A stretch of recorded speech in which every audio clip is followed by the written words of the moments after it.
encarna essa ideia. A liberdade aqui, ela é uma liberdade que instaura, por assim dizer, né, a diversidade, ou que, de outro modo, se instaura na diversidade, contempla a diversidade para, a partir dela, portanto, se colocar como necessária a todos nós. E aí, efetivamente, nós estaríamos dando um retorno muito grande para a nossa. De modo geral, aqui a gente coloca esses pontos, porque a posterior a gente vai se esclarecer melhor. Obrigado, professor Marcos, pela palestra.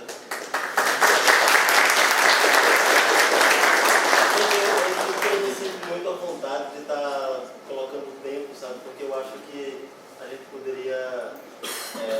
eu acho que essa questão do tempo também é do tempo que a gente vive, que é um tempo muito apressado. As pessoas vivem muito apressadas, então também tem o tempo de querer ir embora, de querer pegar um ônibus e querer fazer alguma outra coisa. Então, isso. Descer para cá junto com o seu caso. Então, mas a gente tem essa necessidade hoje desse tempo, e por isso que eu estou aqui controlando um pouco, né? Mas eu deixei passar um bom tempo para poder a gente não perder a linha de raciocínio do professor Marcos. E agora deixo à vontade para depois a gente fazer o nosso debate, as provocações, com o professor Alexandre, convidado do curso de Ciências Sociais, e está aqui com a gente. Professor Alexandre, fique à vontade. Obrigado. Obrigado, professor Marcos, pela brilhante palestra. Difícil dar conta de 26 séculos em 20 minutos. Conseguiu colocar uma trajetória conflituosa, né, no pensamento ético no Ocidente, de maneira bastante interessante. Antes de mais nada, né, tenho que dizer que esse é um momento muito especial para mim, pessoalmente, porque esses 3 anos que eu estou na Univasf, é a primeira vez que eu divido uma mesa com um filósofo. A nossa solidão filosófica nesse momento, ela consegue ser um pouco atenuada.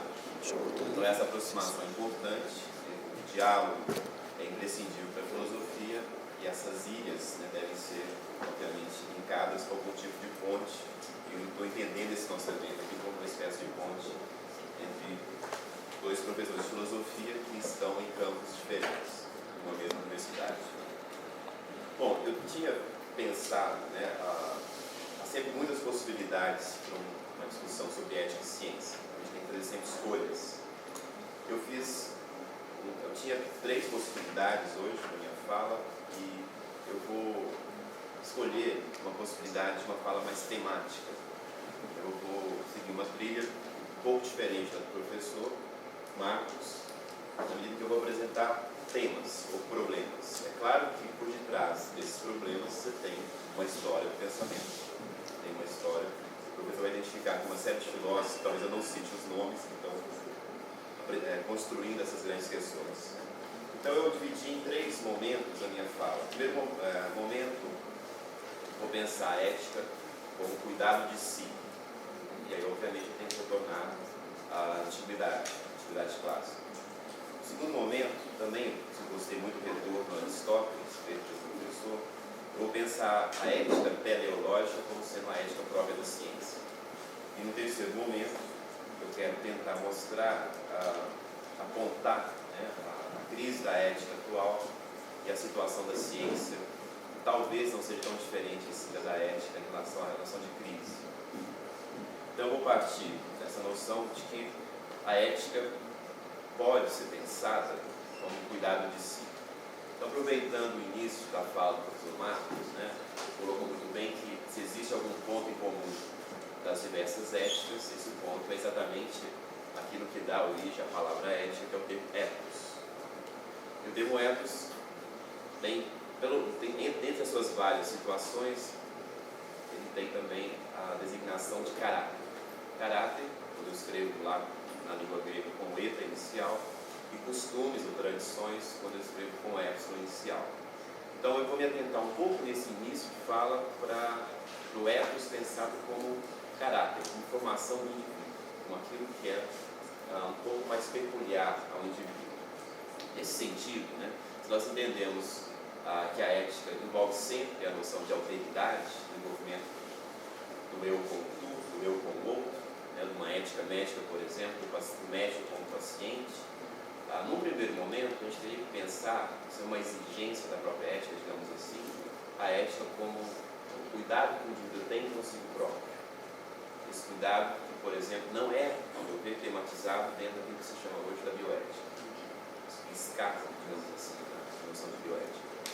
Então, os gregos chamavam de epimeleia auton, um pouco linkado próximo ao gnosis auton, que é o conheça de ti mesmo, essa noção de epimeleia auton, cuidado de si, como um dever moral.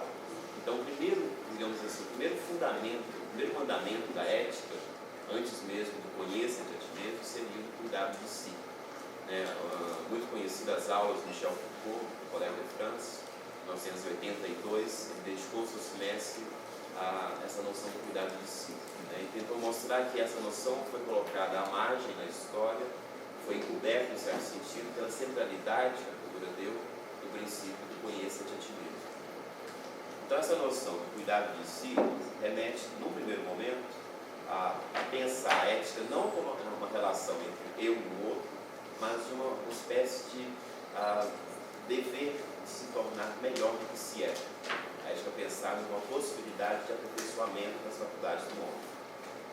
Por faculdades do homem, de modo geral, nós vamos ter pelo menos duas, que abrangem todas as demais possíveis, que é a noção da formação do intelecto, da formação do conhecimento propriamente, e da formação do caráter. Aquilo que o Aristóteles chamava lá de uma das virtudes éticas e das virtudes dianoéticas ou virtudes intelectuais. Colocar esse ponto, dessa necessidade do retorno de si, do retorno para si, do cuidado com a própria alma, como dizia Sócrates, como advertia Sócrates, as atenienses, por exemplo, na apologia de Sócrates, escrito por Platão, surge uma questão interessante colocada por Aristóteles na Ética do Comus, no livro 6 da Ética, que vai me levar a pensar a ética como sendo uma ética teleológica, que vai me trazer para uma contemporaneidade como o problema colocado por Max Weber na sua palestra de 1918, Ciência como Vocação. Qual é a questão? A questão colocada por Aristóteles, que é muito interessante, é a seguinte: o intelecto, ou as virtudes intelectuais, ou de modo geral, por que não? Porque como problema, a ciência, ela vai colocar os meios para fins. Ela vai pensar os fins. Quem vai pensar os fins seria uma dimensão ética. Então, só dar um exemplo, poder dar um exemplo simples, do tipo, eu tomo como decisão ajudar um amigo. Essa é uma decisão ética. Como ajudá-lo? Isso envolve um instrumento. Isso envolve uma capacidade de encontrar estratégias para cumprir aquele fim estabelecido. Isso é um problema muito sério e muito interessante. O que se está dizendo aqui é que, em última instância, a ciência ou a inteligência não são capazes de colocar a questão primordial da ética, a questão primordial do conhecimento humano, que é a finalidade, que é o fim que nós almejamos, que é aquilo que nós desejamos desejamos alcançar. Posto em outras linhas, seria mais ou menos como dizer o seguinte: nós temos capacidade instrumental e intelectual para resolver qualquer tipo de problema. Se não hoje, em algum momento na história, nós seremos capazes de resolver esses problemas. Hegel tinha uma fala muito interessante, em que ele dizia que tudo aquilo que o homem puder imaginar, ele será em algum momento capaz de fazer.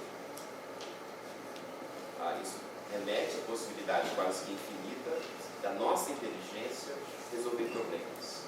Mas uma questão parece muito mais ampla e mais difícil é colocar que tipo de problema nós devemos resolver.